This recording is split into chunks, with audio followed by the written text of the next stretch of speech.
Chassés de leurs terres par la colonisation et les propriétaires fonciers, de nombreux Algériens n'ont pas d'autre choix que d'émigrer en France. Plus particulièrement là où il y a du travail, dans les grosses régions industrielles, le Nord-Pas-de-Calais, la région Rhône-Alpes, l'Est, la région parisienne. C'est précisément dans la région parisienne, autour de Messali et d'un noyau de militants proches du jeune parti communiste, que naît l'idée d'une organisation algérienne spécifique.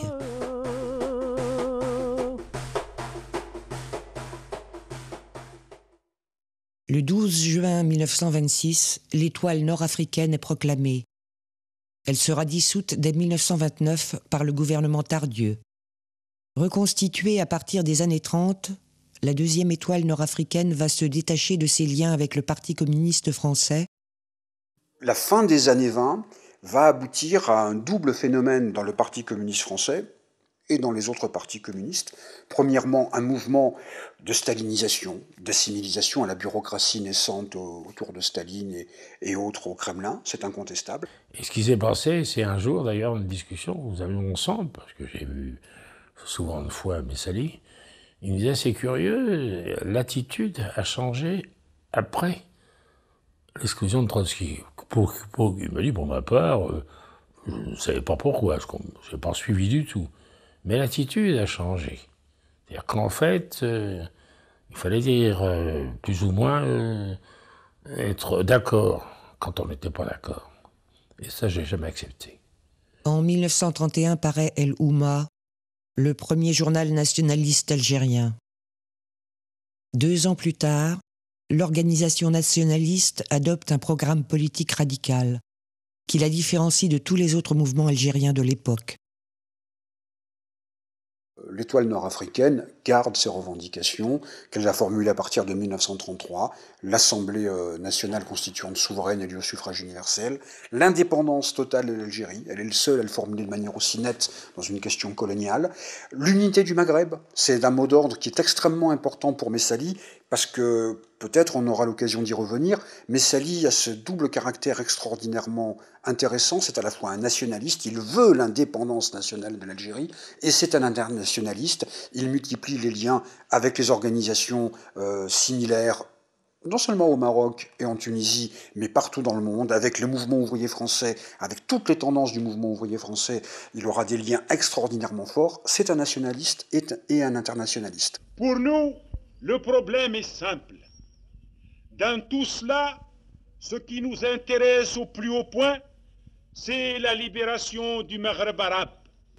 Cette union réalisée, elle peut nous ouvrir les portes en Afrique du Nord, en France.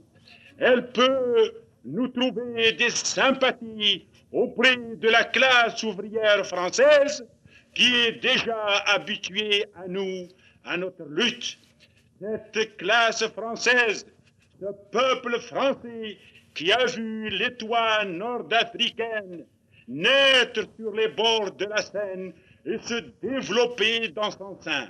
Ce peuple français, cette classe ouvrière, en tous les temps vibré à nos côtés. Le 1er novembre 1934, soit juste 20 ans avant la première insurrection du peuple algérien, Messali va connaître sa première arrestation qui le conduira à la prison de la Santé.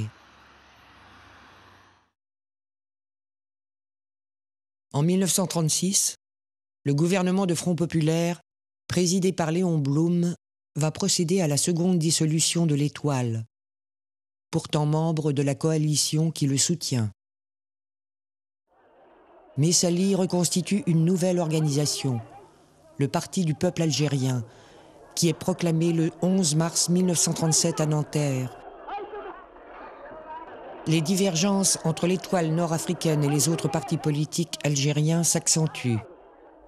Donc il y avait, en ce moment-là, il y avait Missa el-Hajj qui réclamait l'indépendance totale de l'Algérie.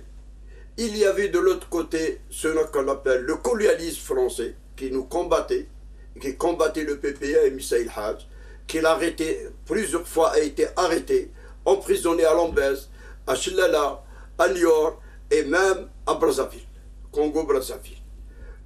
Il y a d'autres aussi, ce qu'on appelle les vallées du colonialisme. Il y avait les Bachara, les Qaïd, tous ces gens-là, ils collaboraient avec le colonialisme pour que l'Algérie restera française.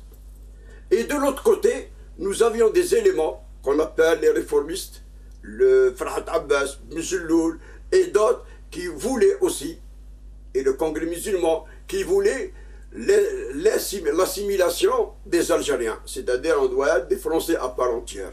Il voulait une espèce d'autonomie, un peu plus de droits pour les Algériens, mais ça n'allait pas plus loin. Seul